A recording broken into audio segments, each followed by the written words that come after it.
que avui fem sopa finlandesa de salmó.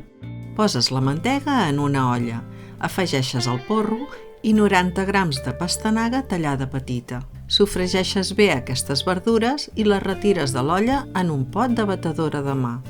Ara afegeixes oli d'oliva a l'olla, les patates i la pastanaga restant, que hauràs tallat a trossos més grossos.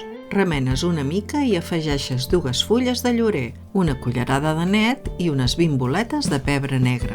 L'anet el trobaràs a les botigues com a eneldo i el pots posar fresc si el trobes o sec. Poses una mica de fumet de peix a les verdures que tenies reservades i les bats amb la batedora de mà, fins que queda així.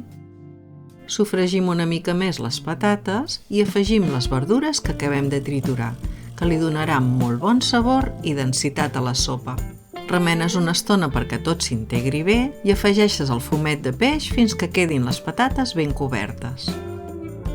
Tornes a remenar i afegeixes la sal. Ves amb compte de no posar molta per si el fumet ja en porta. Quan comenci a bullir, sales el salmó que l'hauràs tallat a quadradets d'aquesta mida i l'afegeixes dins l'olla.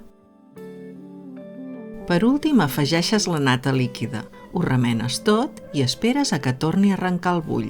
No sé com explicar-vos la bona olor que fa. Ho deixes bullir durant 3 minuts i ja ho pots tapar. A continuació, ho introdueixes dins la CCM i ho pots tenir de 2 hores i mitja fins a 4. Aquesta franja horària et donarà temps de mantenir-ho calent fins l'hora de menjar. Ha arribat el moment de veure com ha quedat. Bé, els finlandesos en diuen sopa, nosaltres en diríem estofat de salmó, però es digui com es digui, et recomano que la facis perquè és molt bona. Això ja és addicional, però he fet uns crostonets de pa fregit que li donaran un toc cruixent. Per acabar, servir i tastar. T'he dit que era molt bona? Sí, crec que t'ho he dit abans, però t'ho torno a dir. Aquesta és d'aquelles receptes que si no la tastes no t'imagines el sabor que té. Anima't a fer-la i m'ho expliques als comentaris. I no t'oblidis de compartir.